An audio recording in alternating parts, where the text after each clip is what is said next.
Before we start, I know I said I was going to be looking at the storybook Thomas in the next one, but I unfortunately couldn't find it anywhere, so I decided to write it off as one that I probably won't get my hands on because of how hard to find it was.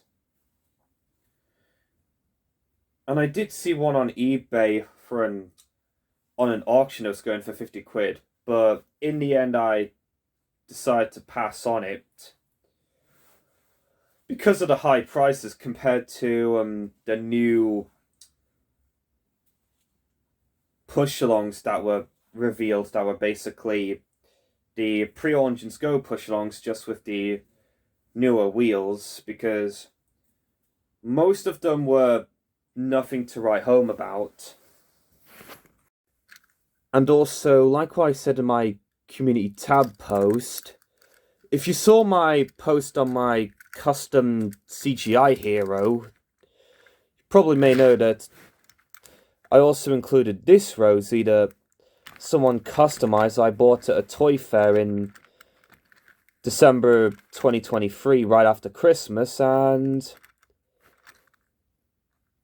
he did do a pretty impressive job on this. However, that is not the main subject that we're talking about today. For this one, we're taking a look at another free pack. That's being the classic Thomas pack. And based on how the new motorized stuff is pretty impressive, I can tell this is going to be another impressive one that we're going to be having a look at. I'm also going to make this one super short because not only I'm working on like Ryan and the Lost Treasure, because this setup right here is meant to be Sir Topham Hatt's office after Sailor John blew it up. And also I'm going off to Western Park tomorrow because my mum told me that they had an Ivor the Engine thing going on there, and I'm also going off to Fly Cheese later on and donate some more of the DVDs I was going to donate to Jordan and Rachel for my niece, but because of everyone going for streaming, I decided to donate them to charity. With that off-topic stuff out of the way, let's open him. Alright, so with the unboxing out of the way, let's take a closer look at it, shall we? Starting with Thomas. So this is pretty much my third motorized Thomas that I've gotten, and I'm pretty sure you know my thoughts on it as of now because of how impressive it looks. And I also brought out my other motorized Thomases, those being the one that I got at the tail end right before day one of the Orgy Extravaganza 5, as I mentioned before, and this one from the Engine Celebration pack that I customized into how Thomas was depicted was going to look in the cancelled movie The Adventures of Thomas, and the face was also my attempt at doing the mechanical faces that the engines were going to get in that movie. And also, if you saw the previous review and the community tab post, you probably may know that I used the wheelbase from this Thomas for my custom motorized Edward, which is why he's got James's wheels. I do feel the lining here could have been a bit better, but anyways. This Thomas also does have the buffers painted black on the front, but not on the back. And also I added the black buffers on the Thomas I got in the 2 packs with a black paint pen.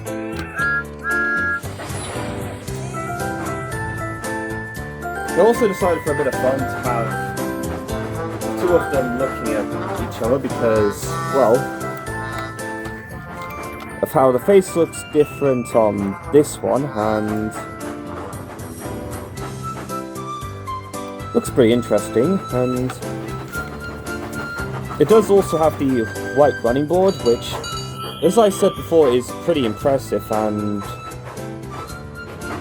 I'm glad that Mattel began including the white running board. And it also has this weathering stuff. I think I've seen some people say it's water slides, but normally I'd probably settle in on weathering, and it looks pretty interesting.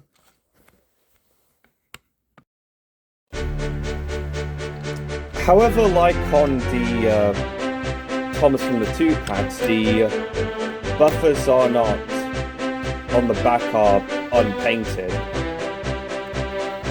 Well, this one I basically added them on with a black paint pen, so I might do the same thing again for this one. But other than that, Thomas does look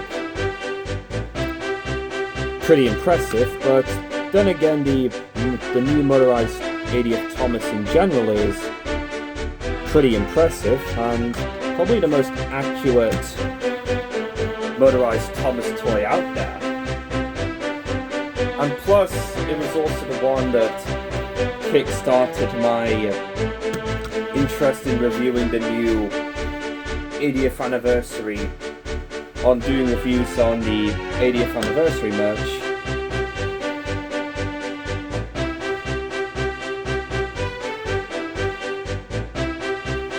And plus, given what I said in the previous one, I still plan on getting the other 2 80th products from Playrel if I have the money, alongside the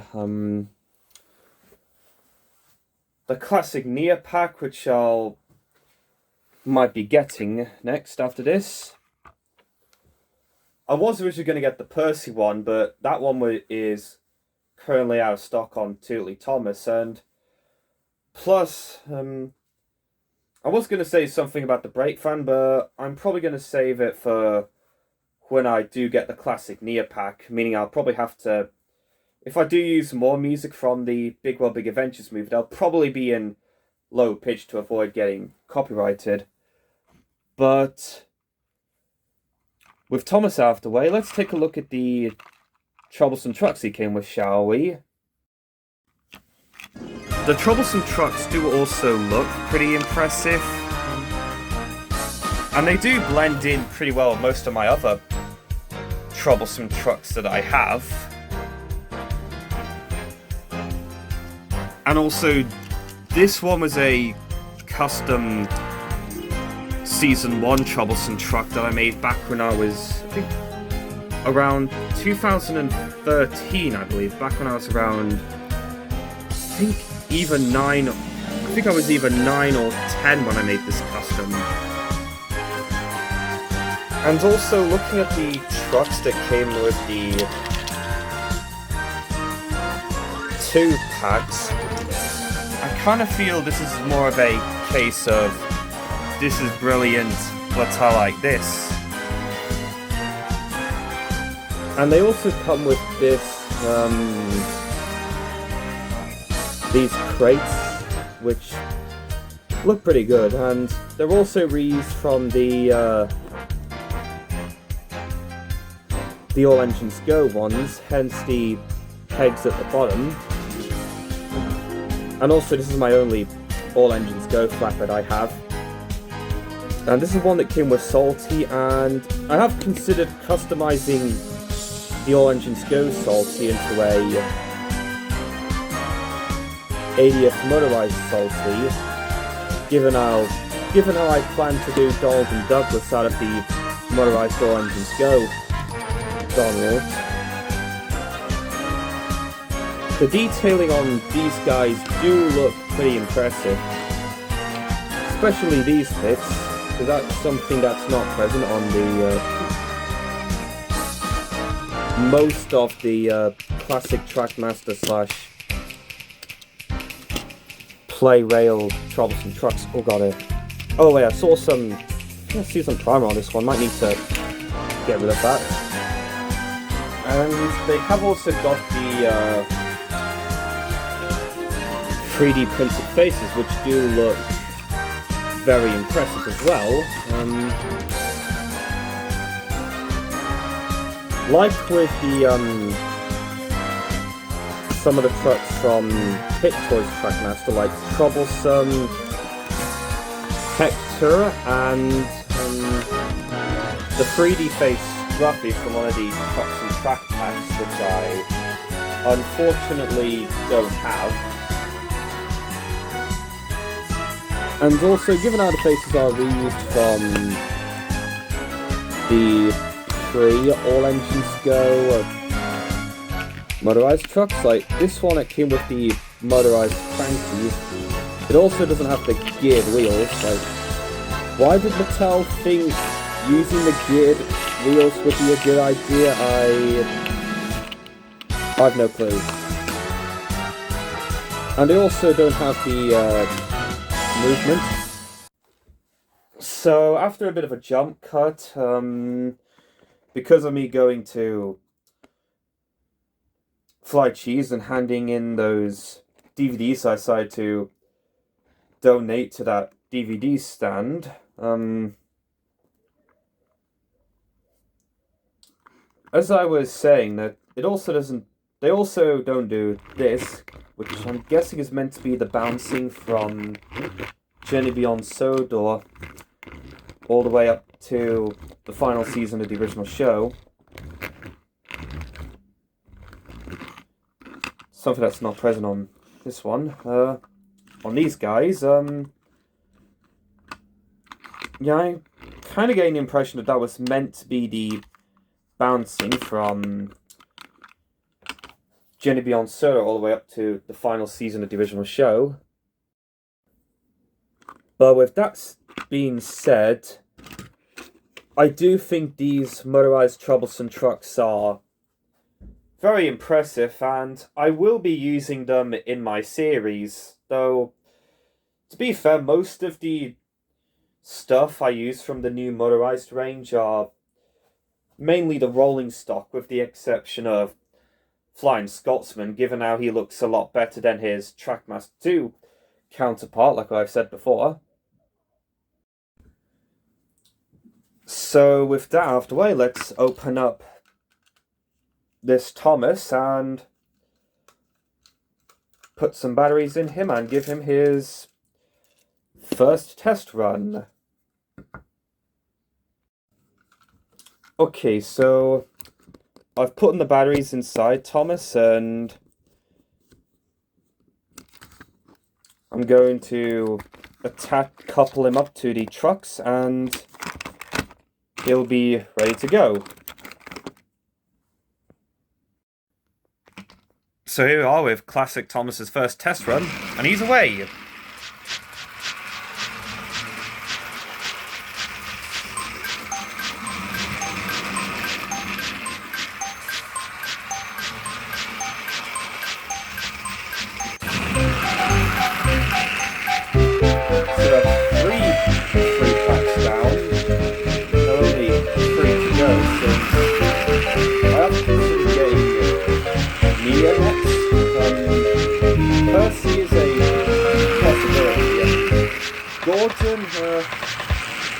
Probably, although I feel that they could have had the express code the same length as the classic Trackmaster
So that there covers my review and test run of the classic Thomas 3 pack.